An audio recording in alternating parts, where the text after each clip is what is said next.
kinetic energy, we wrote in terms of the operator. Similarly, you will have the position operator. So these position operator and the momentum operator follow certain relation, certain rule. They are non-commuting. So uh, you can reduce the Schrodinger equation to energy levels, discrete value of energy levels, the ground state wave function, etc., etc. But you should remember that commutator relation, which is given by x p is I h cross. Okay, this has to be satisfied. This has to be satisfied always. So the starting point, we were at this h square by 2m minus, of course, the second order differential of the wave function plus v psi of course, x is the total energy. And we wrote this two terms in terms of a combine operator, okay, and we call that as sum A, and you have two kinds of operators. One is A minus, one is A plus, and this is given by so plus or minus IP plus M omega X. Okay, and there is a prefactor which is written as 2m h cross omega. This prefactor is just to make sure that you get those energy levels.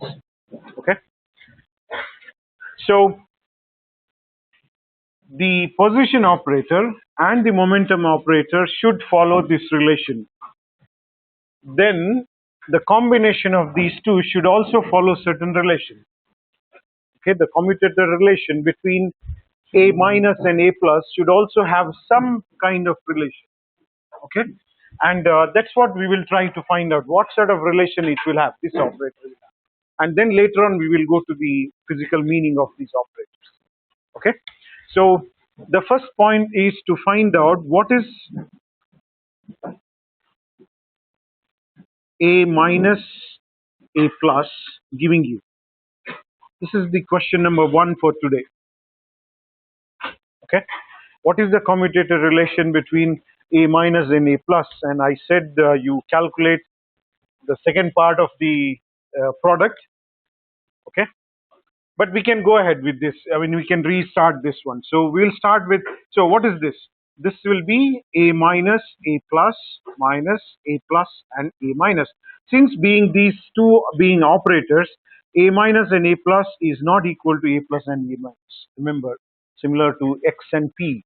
Okay, we knew that X and P is not equal to IH cross. If at all it is 0, then this will be equal to this, or X equal to P. But since it is not equal to 0, that means since you cannot determine them simultaneously, your commutator relation will have a non-zero value. Let's try to find out what happens if you combine this P and X, remember, and to form an operator A minus and A plus, I will write depending on what kind of P you have. Okay, and then we will try to find out this commutator relation. Okay, so let's calculate. A minus A plus will be, you just use this relation, 1 over square root of 2m h cross omega times A minus gives you plus IP plus m omega x times A plus will give you again that prefactor 2m h cross omega, and this one minus IP plus m omega x. Okay, so this will give you these two you will have, so that means it will be 2m h cross omega. This is visible to you, right? The last thing. Okay, and so now you have to find the product of these two, IP plus m omega x and minus IP plus m omega x. Remember, you have to be careful. This is not simply a product of two numbers, because the value depends on what order of x and p you have. Similarly, value depends on what order of A minus and A plus you have.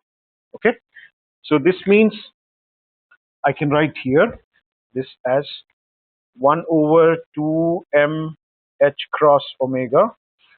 So just multiply this IP times IP. This is minus IP, so I square is minus 1, so minus sign is there. So this will become P square, okay, plus IP times m omega x, okay. So that means IP times m omega x plus m omega x times minus IP, x times minus IP plus this product m omega x square, right? So this is what we have. So you can write this as again 1 over 2 m h cross omega p square plus this one, so m omega x square. Now you have imaginary part here. So what you can write is plus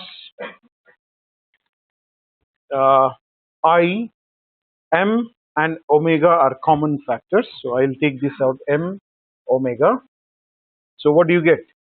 Px and here xp minus xp. This is my relation, which is actually a minus and a plus, minus a plus. Okay. Now you can simplify this again.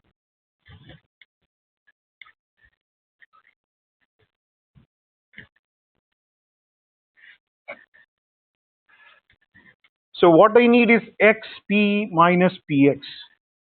This is xp minus px is ih cross. Okay. So you can take the negative sign outside here, or you can directly write like that, but I would take the negative sign outside. So it will become a minus a plus is 1 over square root of 2m h cross omega, or 2m h cross omega, and p square plus m omega x square. So I'll take the minus sign out. So this will be minus I m omega, minus I m omega, and xp minus px.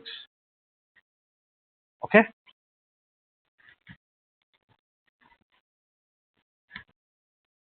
Xp minus px is the commutator relation, right? So instead of writing xp minus px, you can directly write ih cross. Okay. So this will become 1 over 2m h cross omega p square plus m omega x square minus I. Did we miss something here? No, it's fine. It's fine. I m omega and ih cross. Okay.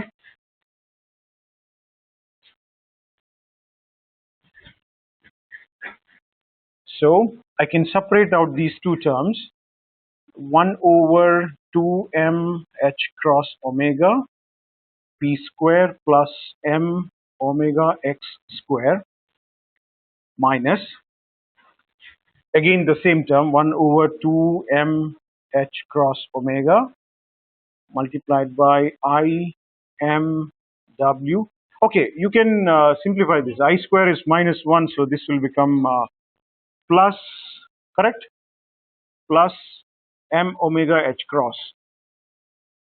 Is it correct? M omega h cross. You can still cancel out m and omega h cross. So what remains is half. Okay.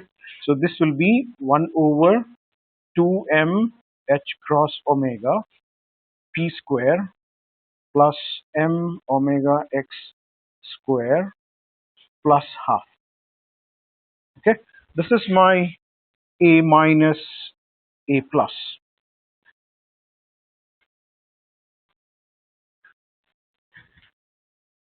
I'll still simplify this one. Okay, just reorganize this one. I'll write this as h cross omega here.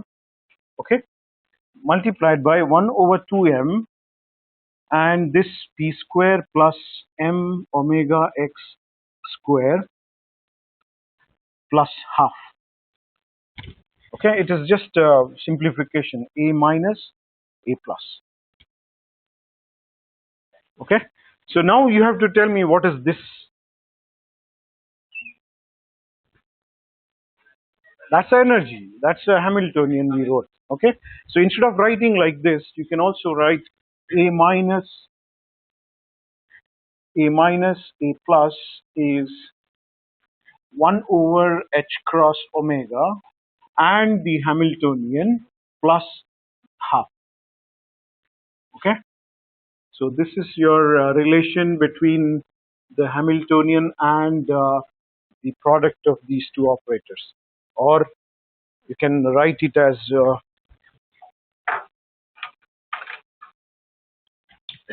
okay. Similarly, you can write the other part also, like A plus and A minus. Minus, this will be again 1 over h cross omega Hamiltonian minus half. I hope somebody has calculated, at least one of you. You had? Okay, good. So what does this tell you? You have combination of two operators, A plus and A minus, okay? And using that operator relation, okay, you can arrive at a situation where you have Hamiltonian defined in terms of these A plus and A minus. Okay, the Hamiltonian originally is defined in terms of this P and X, P square by 2m, and the position operator. But now, since you have a harmonic oscillator, it is kx square, you have the potential energy. So you cannot just treat the V as a constant or a V equals 0 because it is half kx square. So that means your total Hamiltonian will depend on the kinetic energy and a non-zero potential energy. And this potential energy now depends on what is the amplitude you give. Okay, so we combine this X and P operators and gives you a Hamiltonian in terms of these kind of products. Okay, A plus also will have, let's say A minus has P and X, A plus also has a P and X. So it's a resultant operator of P and X. Okay, and it also gives you the Hamiltonian. You can rearrange this to get the Hamiltonian. Okay, so you can do that. So who will help me to do this? Just reorganize this equation and get the value of h. That's it.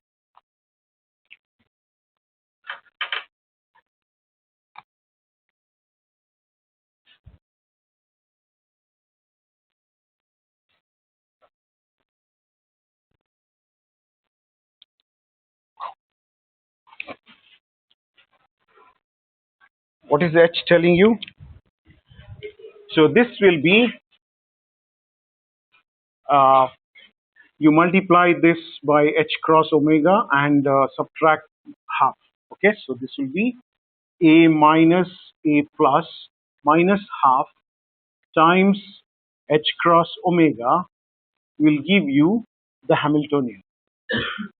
Similarly, h cross omega A plus A minus, this half I'm taking to the left side. Okay, so similarly this will become plus half is equal to the Hamiltonian. So instead of writing the kinetic energy operator individually and the potential energy operator, you can write the same Hamiltonian in terms of the combination of A plus and A minus, while A plus and A minus both has the contribution of position and momentum operator. Okay.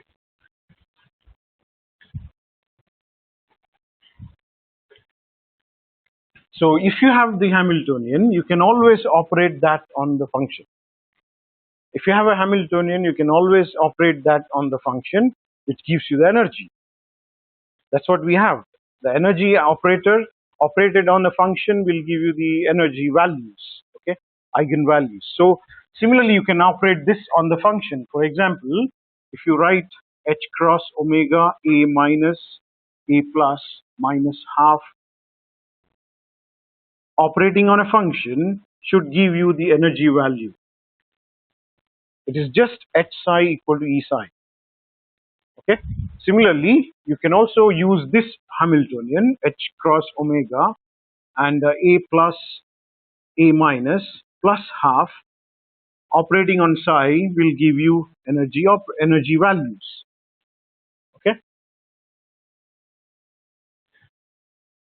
You see the relation between our earlier methodology where I said the energies depend on what was the discrete energy values. En was H cross omega n plus half. Remember that relation. Okay, using the Schrodinger equation, classically we derive this energy values, discrete values of energy, while in this case we started with the n equal to 0, 1, 2, 3, etc. So the minimum energy what you got was half of the H cross omega. While here you can think this equation as this is some number. A plus and A minus is some number. A minus and A plus is some number. So that number n minus half will give you some energy.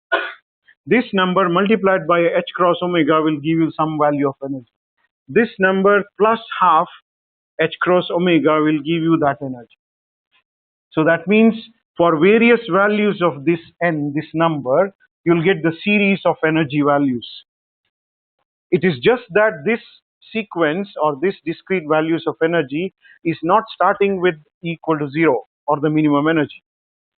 It is some reference level, okay, some reference level of energy, and then you add and subtract half H cross omega.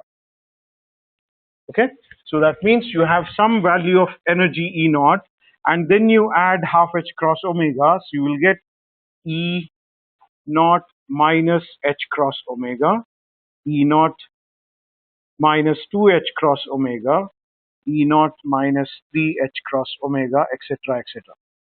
Similarly, this energy will be E naught plus H cross omega. I know what is your question. E naught plus 2H cross omega, and similarly, etc., etc. Well, remember, E naught is half H cross omega for me. You can actually consider from the bottom, that's half H cross omega. That's the minimum energy you can have. So the next energy level will be, what is that? For n, which is n equal to 1, is 3 by 2. 3 by 2 minus half is 1. So that is what the difference of energy levels you have in all the cases, whether it's E naught minus or E naught plus. Okay?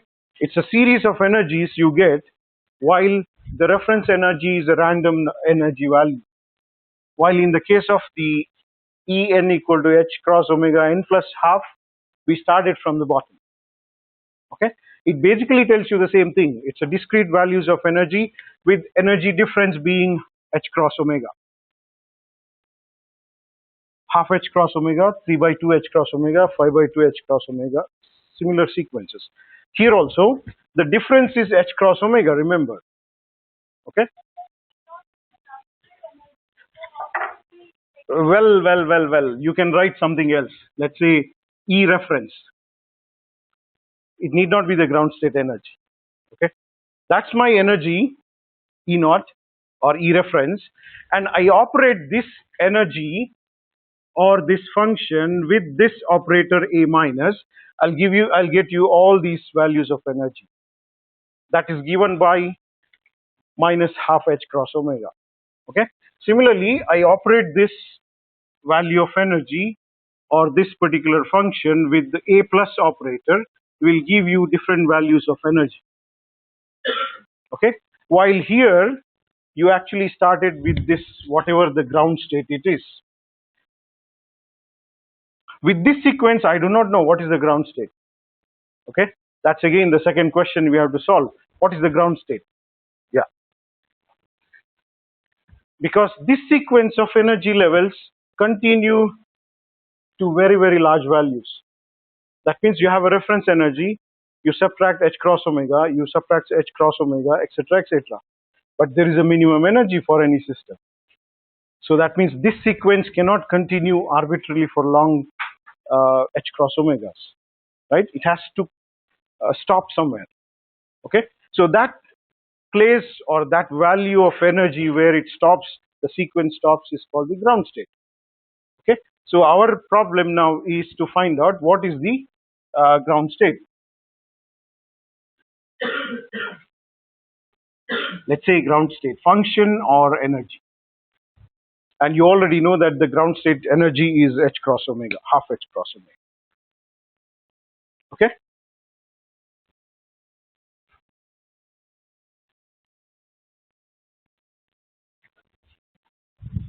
so we'll try to find out what is this ground state corresponding to.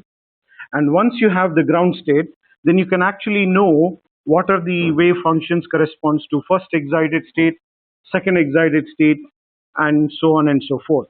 Okay. So that means I operate this operators, and I can get the sequence of energy levels which are equally spaced. The same result was got using the other way of getting the energy values and functions. Okay, so the meaning is same, just that we use operators here, and these are called a plus and a minus are called this is raising operator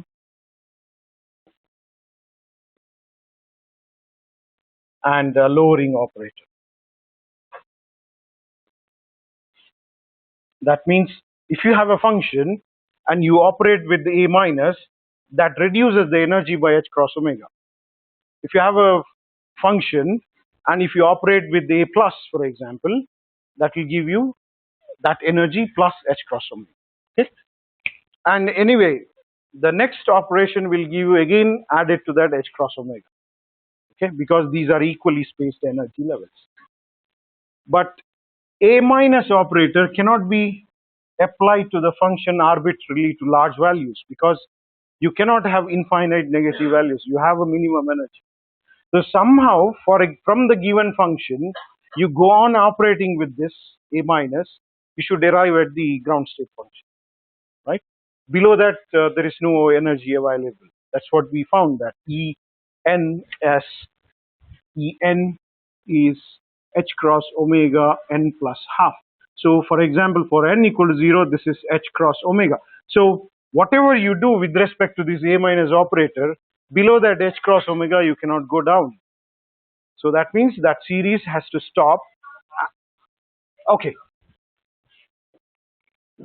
great. Afternoon, nobody's sleeping. Great, wonderful. Okay, so the minimum energy you can have is only half h cross omega. And this half h cross omega corresponds to one particular wave function. And if you operate that function with a minus operator, you should not get any value, any reasonable value, because that's the energy it can have, right? Similarly, on the other side also, you cannot have arbitrarily very high values of energy, because it's a confined system. It's not a free system that you can have infinite energy. As I said, if you have a system of hydrogen atom bonded to silicon, you increase the energy. At one particular value of energy, this hydrogen atom dissolves. So that means no more harmonic oscillator is available for you. So on the top also, it is restricted in terms of number of energy levels corresponding to number of wave functions. On the bottom also, with this operator mechanism, you have limited number of energies available. Okay, you can go down to half h cross omega. So we'll try to find out. The second question we will ask is, what is the ground state function?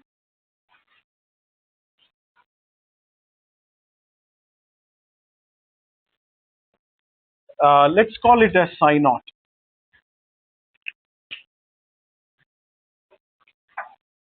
Okay.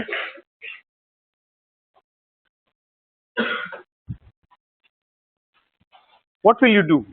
If you are given with an operator a minus, that's lowering operator, and I say you operate this on this function psi naught, what will you get? I give you this lowering operator. So lowering operator acts on this function, will give you energy which is minus h cross omega, right? For any function for that matter. Now I want to find out that lowest energy value which is defining the ground state wave function. So I'll give you this wave function psi naught.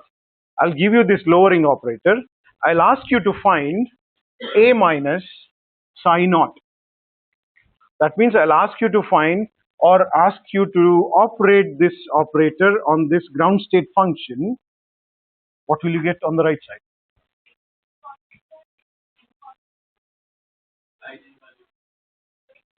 Okay. Operator operating on the function should give you the energy value and the function again. And I said this is a ground state function. Psi naught is a ground state function. Ground state function corresponds to one particular energy level. And we already know that that ground state energy is half h cross omega. So that means you have this half h cross omega. Let's say this is 0. This is my energy axis. And this is my 0. Just for reference, it is E0. And this is half h cross omega. This is my E naught. This E naught corresponds to some value of function psi naught.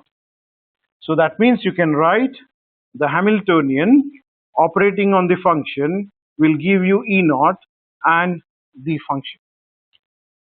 It's a general relation. Okay. The energy operator operating on a function will give you the energy values. That's a general statement. But now I have a special operator, A minus. Okay.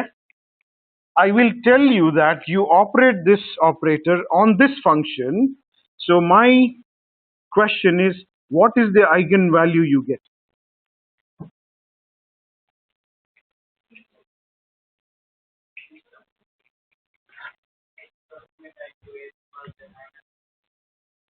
That's how you calculate, right? That's how you calculate. My question is, what do you get? What do you expect here as eigenvalue? Why it should be half h cross omega? Because you already are, you are in this energy level already. If you are at 3 by 2 h cross omega, you operate on that energy level with A minus operator, you get down to half h cross omega. Now you again operate that with the A minus operator. You should not get any energy values because it is discrete. E0 is not possible. So that means the only way you can solve this equation is this will be giving 0. A minus, that's a lowering operator operating on the function, which I call it as ground state function, should never give you any eigenvalue, remember. Because you are operating this lowering operator on the ground state itself. Okay, so there are no energy levels available. So these eigenvalues will never give you any values for you. So that means it should be 0. Okay, so let's try to find out. So my job is to find out what is the form of this psi naught. Okay, now let's do this. What you said is correct. We will operate this. We know what is the form of this A minus. Okay, so A minus has the form 2m h cross omega square root. This is A minus, so it will be plus IP plus m omega x. Operating on this function, psi naught should go to 0. That's the meaning of it. You understand the physical meaning of this operator? I have these energy levels, equally spaced energy levels, and this is E0, E1, E2. Now I'm talking to E0, that's a real ground state, okay? E2, E3, E4, etc., etc. This corresponds to a function psi4, let's say psi3, psi2, and psi1 and psi0. How do you climb down this ladder? If at all you are in E4, for example, what you do is you operate this A minus operator on the function psi4, you will get E minus h cross omega and psi4. That means you will climb down to this value. Similarly, you will climb down again if you operate that function with this A minus operator. Similarly, again here, Again you operate, you are here. Your zero reference is just a reference number. It is not really existing in physically. E0 is not at all possible. That's the minimum energy you can arrive. However, number of times you operate this minus operator, a minus operator. So that means if I tell you that you operate this function with this lowering operator, you have nothing as eigenvalue here. That means it should be 0. Okay, you should not get any proper eigenvalue for this operation. Okay, so let's find out what is this.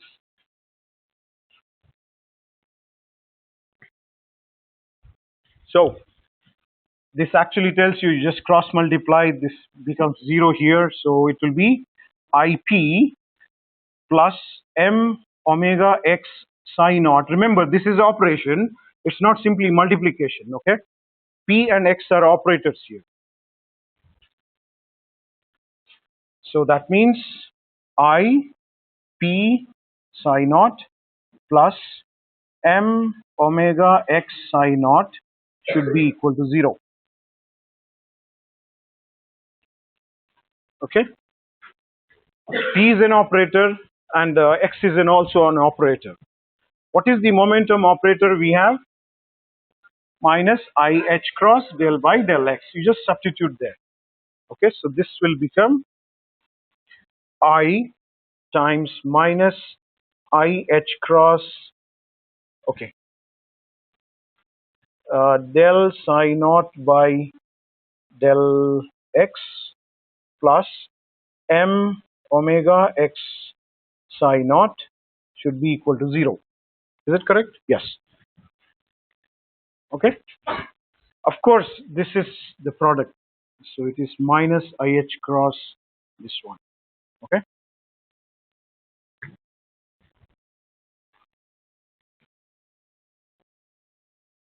So I square is minus 1. So minus here again sign. So it is plus H cross del psi naught. So plus H cross del psi naught by del x plus m omega x psi naught is 0. I can take this to here, so this will become, and divide by h cross, so I'll just divide by h cross. So this is del psi naught by del x equal to minus m omega by h cross, or you put it here itself, it's okay. Yeah, let me take it to the other side. M omega h cross times x psi naught. Okay, just reorganizing these terms. This is a well-known equation for you. You have solved this. It is just a first-order differential, and you have this function, so you can come get this function here, and you get this delta x here, and then solve. Okay, so I can write this as del psi naught by psi naught is minus m omega divided by h cross times x del x. You can replace this partial derivative with the normal derivatives because we are not at all concerned with the time here. Okay, so instead of writing the partial derivative, what I'll write is d psi naught equal to dx. Okay, now you integrate. I just want to find out psi naught here. Okay, who will help me? So this is I can also write this is integral of this one because I want this. So this is ln of psi naught equal to minus m omega divided by h cross x square by 2 plus a constant. You can also consider that as a constant. Okay, that's the integral. So what is psi naught?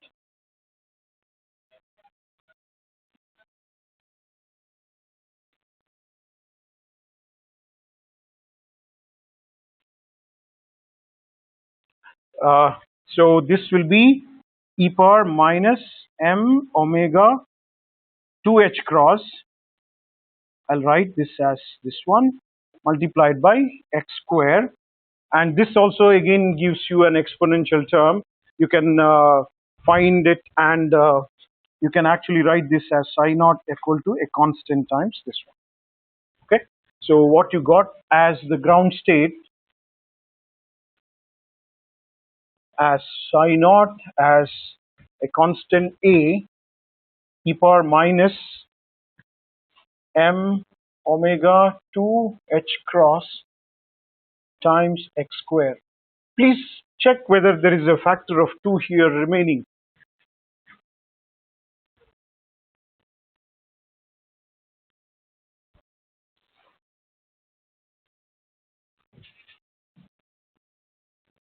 Yes, it should be fine. Okay, so that's the ground state. That's a ground state wave function psi naught, a constant multiplied by this term. Okay, and the ground state energy is half h cross omega. Okay, the crux of the whole story of 3-4 lecture is that you have the ground state function and the ground state energy as half h cross omega. And what is that A? How do you find that A? You use the normalization condition. Okay, so you can go ahead and do that, and I'll just put that number here. I'll just erase this. So let me write down again. Psi naught is A, or I'll replace this exponential minus m omega 2h cross x square, and if you use the normalization condition, this will give you m omega 2h cross power 1/4. Okay, that's your function, and the energy E0 is half h cross omega. That's the ground state. Okay, now you can substitute the values of various values of n to get you the functions corresponding to different higher energy states, and functions corresponding, or energy values corresponding to different energy states. Okay, in general it's a polynomial, you know that. You can write this as, or you can also write this as En is h cross omega times n plus half. Okay, and these are equidistant, and the distance or the separation between two energy level is h cross omega. Let's try to plot these functions, okay, so that you'll get a clear picture what exactly this corresponds to, what exactly the second or the first excited state corresponds to, and second and third, etc. As soon as you have the function, wave function for example, you know that the square of the function gives you the probability of finding the particle, right? That's the first criteria we used to have to define the function. So here also the square of the function will give you the probability of finding it. So if you have ground state, you plot it, square that function, and find out where exactly the maximum probability. Similarly, find out psi1, square that function, and find out where exactly is the probability. Okay, and it just repeats just like particle in a box. It is absolutely same. Okay, so the ground state I'll generally plot as, so it is exponentially decreasing function. Remember, it is exponential. This is m omega and h cross. You can consider it as a constant for a given value of x. Okay, so it is exponentially reducing function. Okay, so this tells me that the psi1 is something like, so I'll write down here. Okay, so this is 0, this is x, and we already know that the function, any function for a harmonic oscillator, has to go to 0 at x tending to plus or minus infinity. That means for large amplitude there are no harmonic oscillator at all. The function has to be 0. So you satisfy condition this one and this one. What you get for psi naught is something like this. I hope I draw this properly. Uh,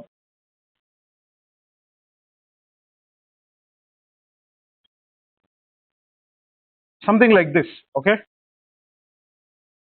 So this is minus x, and this is plus x. So I should be careful because this will give something different number here if I put different numbers, okay? This is exponentially decaying function, and the maximum value for this function is at an extremely small value of x, and it tends to 0 as x tends to infinity. You just put larger and larger values, so x square you will have, so obviously it is having a reduction in the magnitude. And as I said, to find the probability you square this function, okay? So you just square this function. I'll just plot it schematically. You might get, oops, you might get something like this. That's your probability, okay? And the probability is maximum at the center. If this is your harmonic oscillator, for the ground state, it is highly likely that the particle is at the center. That means at the minimum energy position. The ground state corresponds to minimum energy, remember.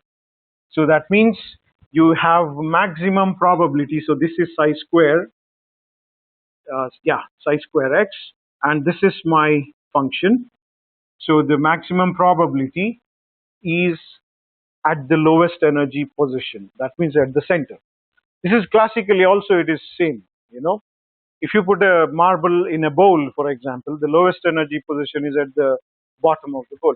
Same way here also, maximum probability is at the center. Okay, this is the ground state. Now you should plot the higher energy states. Okay, so this is my ground state. Anybody remembers what is the first excited state in a particle in a box? That's the value of energy. How did we plot the function in the? So let me plot this as I1, for example. Okay.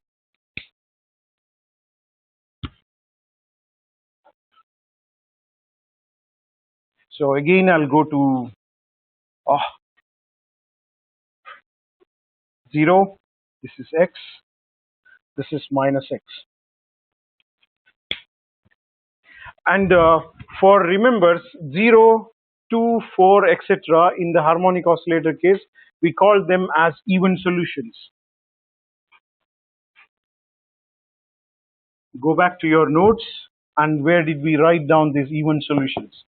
And similarly for n or these numbers, I1 for example, these are odd solutions of wave function. Okay. So what I'm plotting now is the first excited state.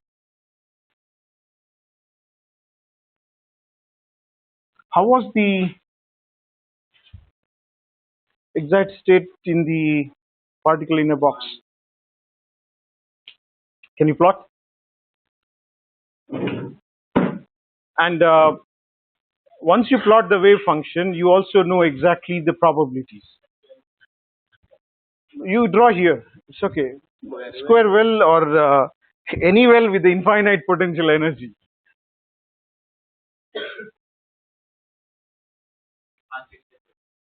Yes. It was equivalent to the vibrating string. Remember, the ground state had no nodes. The first excited state had the one node. And yeah, you can write this as, to simplify the problem, I'll just consider this. Okay, this is 1, and n equal to 0 is something like this. No nodes. Okay. Similarly, here also you can plot the same wave function. Okay. So instead of here, I'll just shift this little bit so that I can plot this negative numbers. So I'll take this as my 0. This is 0. This is x plus x. This is minus x. So your solution will be something like this, and function is something like this. Uh, so this has to be, so somewhere here. So that means it will be something like this. Okay. This is your psi 1 of x. This is the other part he has drawn here. This one. Okay. Now you square this again. So square this, you will get probability here, and again this negative can be squared, so it will become positive. So that means your probability is somewhere here maximum, and you'll have maximum probability. Of course these are same, so